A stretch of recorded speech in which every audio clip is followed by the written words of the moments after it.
ঘটা থাকে সেটার জন্য আমরা পানিশমেন্ট দিতে পারি, জরিমানা হতে পারে।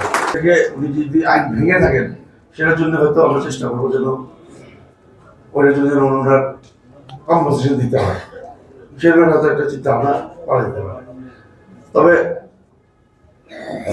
আগামীতে যেন কেউ এটা না করার সাহস পায় সে সর্বোচ্চ চেষ্টা করে আমাদের থাকবে। আমি যদি বলতে পারি অ্যাটলিস্ট আমার দায়িত্ব গেলে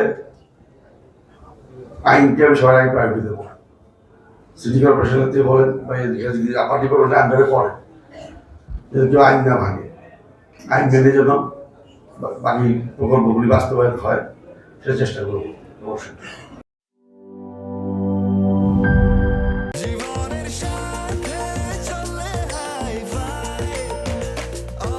স্বাস্থ্যকর অল টাইম, সব সময় অল টাইম হেলদি লাইফ।